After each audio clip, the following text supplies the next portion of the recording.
My name is Lauda, La Artista. Thank you for joining. In this podcast today, we're going to be speaking about Chad, because he's an artist here within the Northern Warehouse community. And so tell us a little about your art. Introduce yourself too, I guess. Yeah. I mean, my name's Chad Hambright. I'm an artist that lives in St. Paul for the past close to 20 years. 2026, I'll be here for 20 years. Holy buddy. That's amazing. Yeah, I gave myself maybe like a 10 to 15 year window to understand what I was doing. Mm-hmm. And then if it wasn't working, I'd find something else. Mm-hmm. It's slowly coming together in a way that's somewhat what I thought, so I'm still here. Yeah. Mostly a visual artist. Mm-hmm. Acrylic or oil on canvas, but then also I just don't limit myself. I actually kind of like to change things up. So you're like a creator then, really? Yeah, so like yeah, you create everything that you set your mind to and you just go and boom, done. Well, my degree's in intermedia art, which is literally an art that suggests it's always between media. You change the media to fit the concept. So I do kind of consider myself a conceptual artist in a certain amount of ways, where if the idea is cool and it's not a painting, then I'm not going to paint it. I'm going to find what materials I need to execute that idea. Yeah. So that it's best relatable to the people that are going to see it. Right. But at the same time, a lot of those things aren't things you can really sell. You know, light projection installation isn't a thing I can offer you unless you have a place to set it up and buy the equipment and you know. So those things are more like you got to write grants for and be a part of some sort of project or something and do that one time. But I do still like to paint and make traditional forms of art, and people seem to enjoy those things, and I do okay selling them. So Cool. I love that because, like, you know, I love that the fact that you can reach different platforms artistically, and you're able to express yourself regardless if it's like music with like Cry Baby Craig, you know, with Brian Robles. He's Brothers of Panama, and I love that you guys can make that collaboration. And also, you made a collaboration with Aaron Tafoya, who happens to be the percussionist in my group. Yes, well, also somewhat commissioned by Brian to be in commemoration of a friend of ours that passed.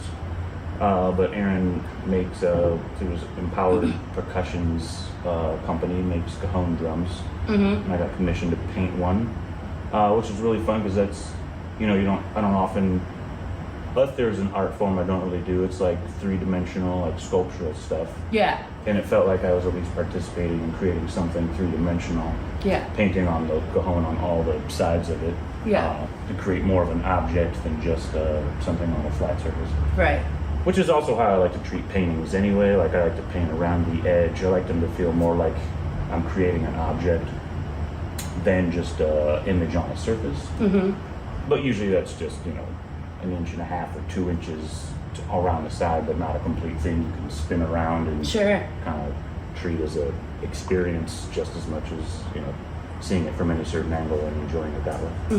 So how were you offered the collaboration with Tafoya? Like anything, it's just knowing people, I guess. Like that was, I mean, Brian's always liked my work, and I was good friends with the person that had passed that was in commemoration of. So yeah, and I mean, I've got countless sketchbook ideas and drawings. I kind of found one that I thought really fit the vibe of our friend. And then I added some certain things, like he had a little chihuahua that was always with him, named Chili Dog. So I like one of the little panes on the side of the cajon I made to be Chili Dog, the chihuahua. Yeah, the little circles? Yeah, that was so cool. Yeah. And so just like little things like that weren't a part of my initial drawing, but like just whatever.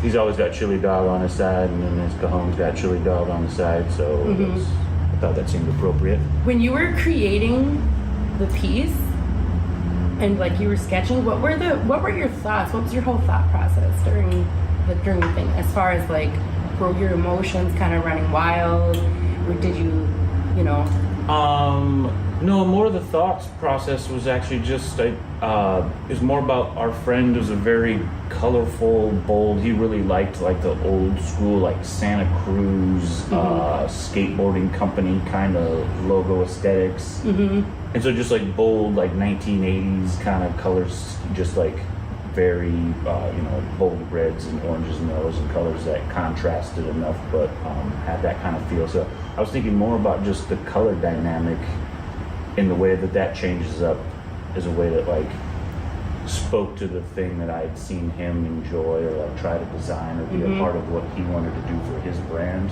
Kind of wanted to stick with that understanding and create that feel in a way, instead of maybe just commemorating him, painting something for him that's not for him. Like he would love that drum. He would think that's the coolest one ever. So I was trying to focus on that. Yeah. So did you feel like an overwhelming sensation of his presence while you were actually creating the piece? A few times. There's a few times that Can you elaborate on that a little bit?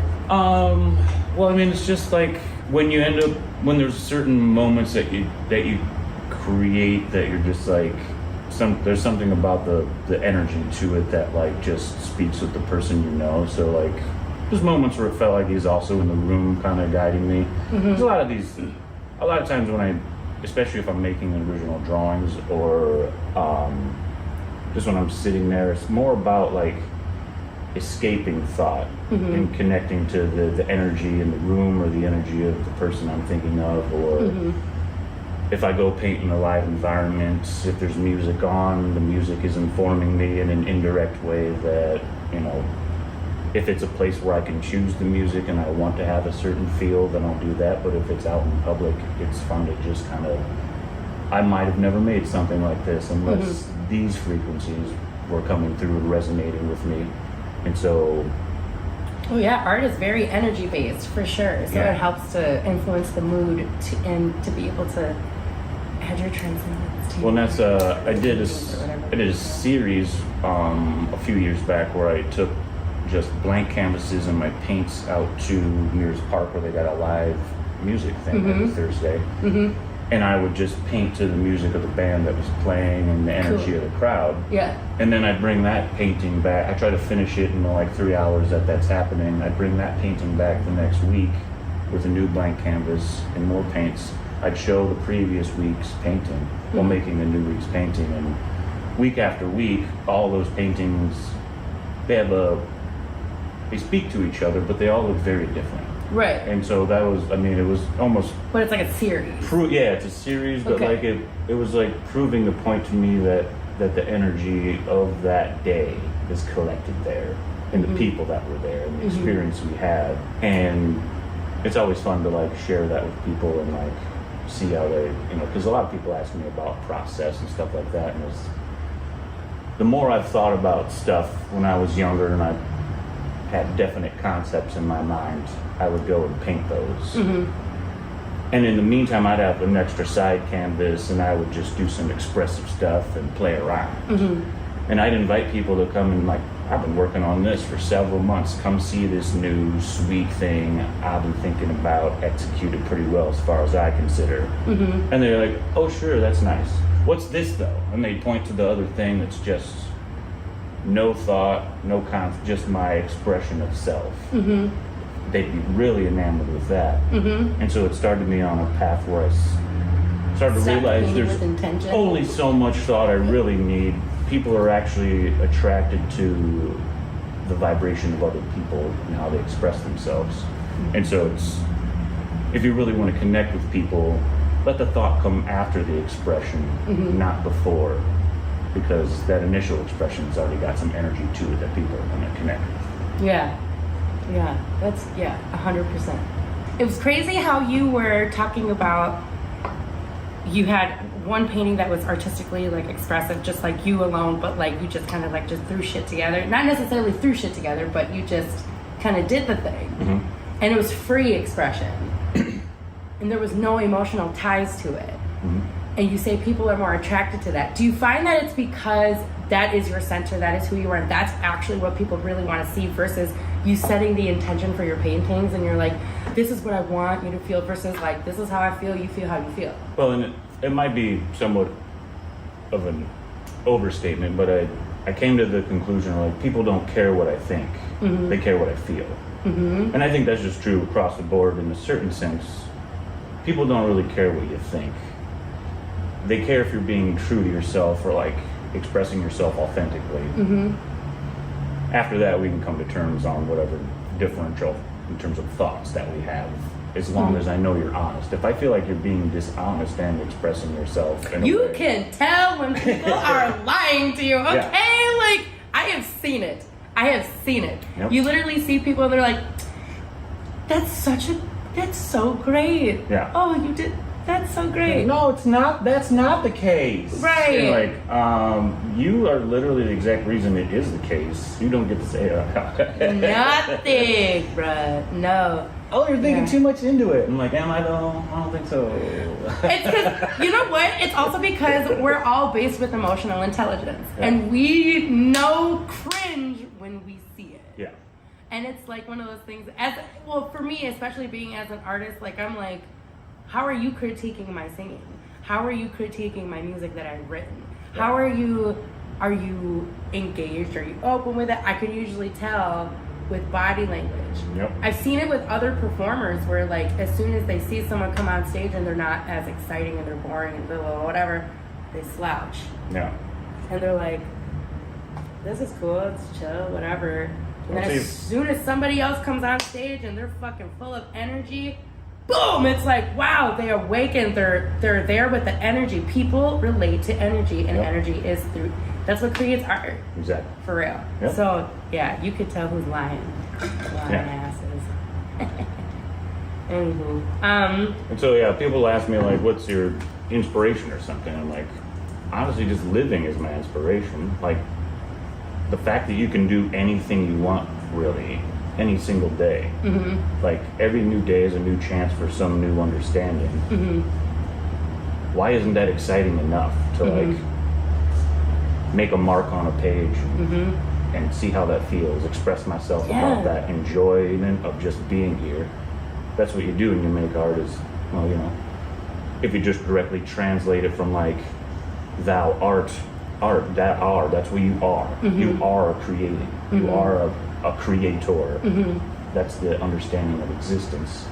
Is making something. I agree 1,000%. I feel like people lack ambition to be able to get in the deep shit of with themselves and sit uncomfortably to be able to express themselves artistically. People are scared to go internal. Yeah. And I think that's why it's so important for people who are artists like us, who are brave enough to be able to speak up and be like, hey, this is how I'm feeling. Yeah. If you feel that way, then you should come over here. We should talk about it. Yeah. Or you look at my painting, or you hear my song, or you look at my sculpture. How are you feeling in that moment? You know what I mean? And so I really, truly value the artists who are trying to say something versus the people who just sit there and judge. Yeah. Well, a lot of people are afraid of, well, their own thoughts, really. They're afraid of the quiet, where their own voice talks to them about things. And people try to do all the things they can to avoid that. Yeah, it's like they don't want to sit with the guilt. Yep. And then also, if a lot of people are interested in creating, they just also have this either socialized or ingrained fear of the fact of whatever they create isn't going to be as good as, I don't know. I've never understood that part, really. Well, it's because people... I never had to care about comparing what I make to something. I never Right. cared about that. I cared about expressing myself. But it's always based on competition, though. Art is always based on competition, which I think is complete shit, because people are so different. Every artist is different from each other. Yeah. People are just, I'm trying to find a way to express it. Well, it is funny to be like a thing it's subjective, but like at a art show, it's like, oh, did more people resonated with this piece, so this piece is the best piece. So like, that totally ignores one person's complete different experience with some other piece that, you know, they didn't care about the one that got the prize. They cared about some other piece somewhere else that was their thing, and like, oh, I love this one. That alone is worth some sort of prize. The person that made that thing connected with another human being on a level that made them whatever, joyful or see Make them feel. see a thought, make them feel in whatever manner they connected with that. That is the win. You know, there is no competition. Yeah, and it's like, and the best part is, except for I'm way better. I'm the best songwriter. Except for my piece one, so you know, it's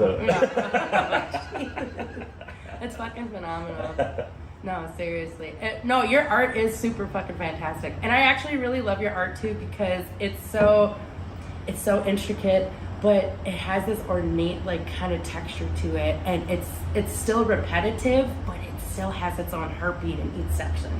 And it's super cool to see that it's like your paintings are very vivacious, and I really dig that. well, so Very and that colorful. maybe speaks to what I was saying earlier in terms of going away from more of a conceptual, thought-based pre-planning of a painting to the thing that I do now. Is that very much what I do now is actually try to paint the energy.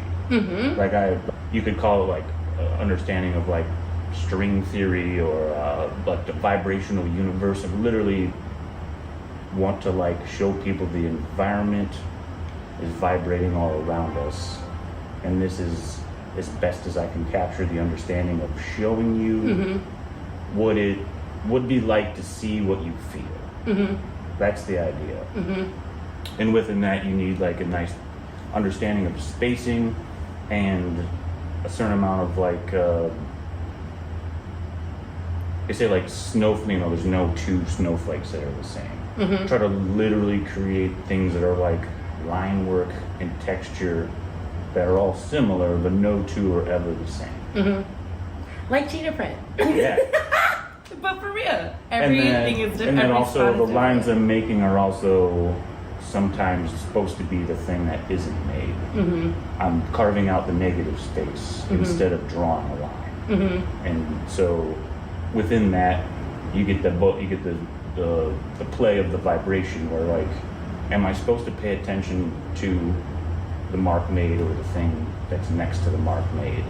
And then as long as it keeps your eye moving and throughout the piece, you're going to feel that vibration in the way that I intended, or at least that's the goal anyway. Okay, well, do you have any new art pieces that you are working on that you want to talk about? Well, I just finished a couple murals that I'm trying to get some prints made of, and so I'm kind of photoshopping them a little bit, tweaking them, so that's, I don't know, it's really making art, but it's kind of funny that the print I'm making is of a photograph of the mural, but I had to like take stuff out. So the print itself is going to be authentically not the thing I actually made, but also It'll give you the visual of what you actually made. Yeah. Where are your mural locations? they're at the Pillbox Tavern. It's a sports bar restaurant on Wabasha Street. Okay. What kind of vibe is it? Sports bar, kind of like I like to say it's like half trashy, half classy. It's in the cities, bro. You're gonna get a little bit of everyone. It's got that sense of sports bar, but there's like an elevated food understanding and craft cocktails. You can get something lowbrow if you want, and you get something highbrow if you want. So, but then right in central downtown, it's in the Tria Center where like the Wild practice on the 5th floor. There's an ice rink upstairs from it. Oh, okay. That used to be the Macy's building. Yes. Okay. Yeah. But then after that, I'm working on a commission piece that's essentially St. Paul. It's the guy who commissioned it from me said, I want black and white. I want St. Paul. And I'm like, for being that general, that's awesome, because that means I can play around with some ideas. So I'm very much trying to, I kind of already did, but I've made the drawing. Right, I haven't made right. the painting yet. I Okay. have to translate the drawing to the painting. Mm-hmm. Trying to create almost a architectural version of the thing I would do naturally. Mm-hmm. So it's kind of a fun challenge. I want the similar understanding of like the vibration and line work that I do. Mm-hmm. But then to also, instead of just being the vibration, also noticeably in moments, landscapes that you notice as you're walking through St. Paul. Mm-hmm. But then they all merge together at some point, and they all create this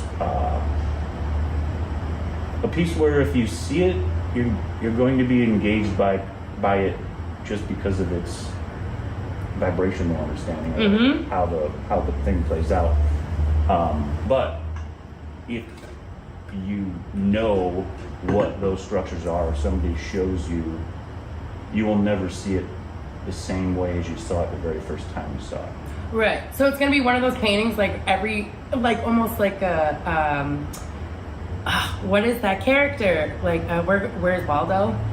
But where like every time you see it, like there's different things. You've never noticed this character before. You've never seen this character. Yep. Or then you see like some dude with a pair of sunglasses, and you see some chick with a skirt. Except for more like just landscape. It won't but be landscape. people, but landscape. Right. Yeah. So it's like the same thing. Or maybe even more like An those like 3D photos where you got to relax your eyes and then you see the thing, but then once you see it, you can always see it, but you never. It's got more of that kind of understanding. Okay. So every angle has.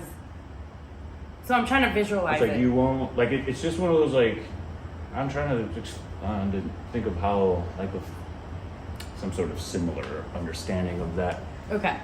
But almost, well, I mean, more in like the sense if you look up at a cloud, it's a cloud right away, but then you look at it and you're like, well, that looks like a deer. And then you then you don't see the cloud anymore. All you see That is looks that like a deer. nut. Yeah. Yeah. Then you see that until it morphs or fades away, but you just see it as the deer the whole time, right? Right. It's like that. Like you look at it and think, oh, this is cool, and then somebody like, well, here's the Capitol building, and here's the cathedral, Right. and here's the First Bank building, and then once you see that, you're like, oh, I see. These are all these places throughout St. Louis. Probably start picking out stuff. Like, Right. oh, that's CHS Stadium. Right away, you're not going to tell. Yeah. But as soon as someone shows you that that's what it is, and then you get to explore. And is this a call-in show? Hello. Caller, you're on. Caller, you're on. Hi, name is Timothy. First time caller, long time listener. I love that shit. So far, I'm loving the show. But I had a question. What's your question? When will this show be on? Because I'm gonna share it. You sound like Brian. That doesn't sound like Brian. Yes, it does, because he was like, when he's in his play mode, he's just like. Oh, okay, I see. I thought you meant just You straight guys- up like Brian. No, like, yeah, how Brian straight up just talks like that, for sure. Oh, I just don't know, Sean. When can I share it? And well, thank you so much for coming on to this podcast and talking about your art, talking about your life, sharing the love, and Thanks for inviting me. yeah. So, are you gonna be popping around for art crawl, or what are you gonna be doing? Yeah, every time the art crawl comes up, I always think about completely changing like my interaction, my format, the structure. In the long run, I usually just end up doing just opening the studio, showing the work. I have this whole thing right now in my mind where I'm going to get this like short throw projector, and then I'm just going to project like live drawing stuff on the back and like have people play music behind it. That'd be cool. It would be cool. It's also a lot of planning and organizing and things that I'm just like, is that what I'm doing? Am I committing to that? And I mean, it seems like it'd be fun. I just also don't want to I don't want to take away from the other work that's on there in a way. I don't want to create something so distracting that that's all you see when you come in, or that's all you remember. Oh, sure. And so, I don't know, there's always like a fine play between what that is, because in the long run, I still got some paintings to sell, and I'd like to sell those paintings. Yes. And they're freaking phenomenal. So, you guys, go check out Chad. He's the best. Well, that's, what do we, it's, last weekend in October. Is that what it said? I thought it was the first weekend of October, First like it weekend. was last year. Okay, that sounds right. I can't remember. It has to be the first weekend of October. So, which means that would be what, the 6th, 7th, 8th? Something like that. Yeah. That sounds right. Yeah. Anyway, so check out Chad during Art Crawl. Yeah, 308 Prince Street. What's your unit number? Studio 319. 319. You heard it first from Chad. Northern Warehouse, downtown St. Paul. Yes. Friday, Saturday, Sunday. Hours are posted on the St. Paul Art Crawl website, I probably. guess. I would say come around noon and leave around 4. Yeah, Like- Saturday and Sunday for sure. For sure. Friday night it's open. It's probably just 6 to 10 or something like that. Oh, yeah, otra vez. Yeah. We can, yeah. Okay, cool beans. Well, this is Lauda La Artista from Lauda Out Loud. You guys have a wonderful day, and we'll see you next time. This is Chad Hambright. Check out my website at rockwellallnight.com and come see me at the Art Crawl. Come on, bruh. Come on.